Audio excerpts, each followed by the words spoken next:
It seems like I'm on a PlayStation and PS2 kick, but I can't prevent my urges to play these games.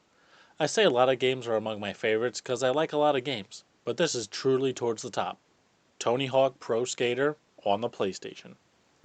Back in the 90s, skateboarding was massively popular. Everyone tried to skateboard at some point, but most people quit when the tricks became too difficult. I know I saved up a whole $20 to buy a skateboard, and I barely even rode it.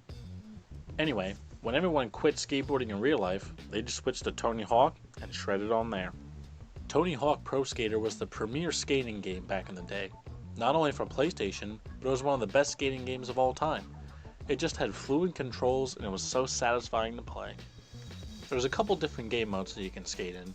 One's Free Skate, where you just skate around and do tricks at your leisure. I don't ever really play this mode because there just isn't very much entertainment for me. There's also a single session where you skate for a single 2-minute session, but that's not really that drastically different either. Some of the game modes that are really fun to play are with 2 players, like the painting a ramp mode's pretty decent, but Horse is the best 2-player game on the game. You basically have to one-up each other by doing tricks with the highest scores. It's so fun to link together super long trick combos and see if the other player can match it.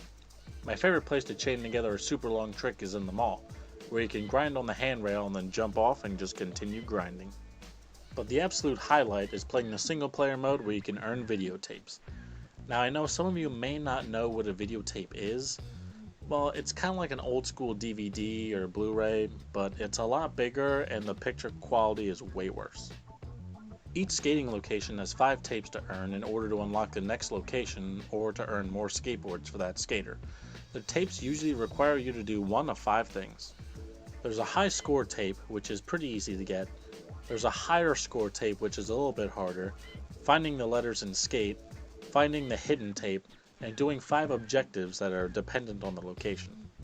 You don't have to do all 5 of these in one go, but it's definitely a lot of fun to try, and it's challenging for those who are already pretty good at the game.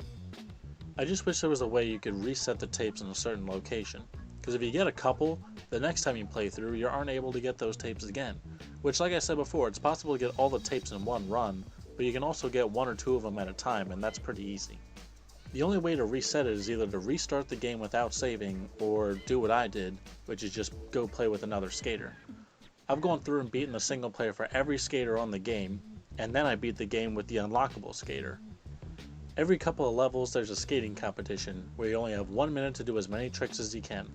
You're graded on a scale of 1 to 100, and you only get to see your score after you finish the heat, and the best 2 heats out of 3 wins the competition.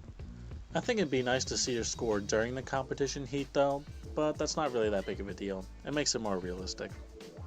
The last competition is definitely the hardest challenge in the game though, as everyone has scores in the low to mid 90s. You have to pull out all the good tricks and not slip up at all, which is frequently one of the areas that I come back to play. All the other areas are still really fun to go back and skate around and just try to pull off the high scores in each one. I would say the only stage that I think is really meh is the downhill jam. Like the title says, it's all downhill, and there's a finish line at the end that you can cross and then it ends your session. Why would I want to end it early? What's the point of that? The mall has it too, but I like the mall a lot. Downhill jam doesn't really have anything else to offer. And it's really hard to go back uphill if you've already gone too far downhill. It definitely stands out in a bad way from the other stages. But that's the only stage I really have a problem with. All the other ones are average to excellent. All in all, this is one of the best games I had growing up. And it definitely still stands out as a great game to throw in the PlayStation every now and again. The only thing I would say that this game would benefit from would be having a little bit more content. Maybe some more game modes or some more levels to unlock.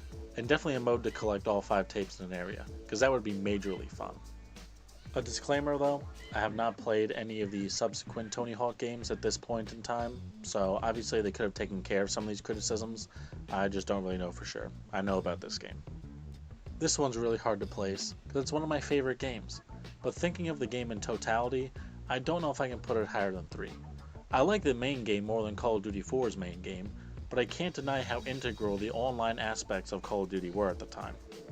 It's kind of like a chicken wing without sauce. You can't really critique it for not having something that it was designed to take advantage of, much like I can't knock Call of Duty for not having the online aspect when that was a major part of it when it came out.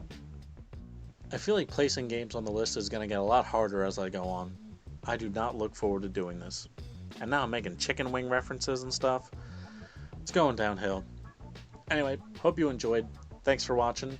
Look out for the next one.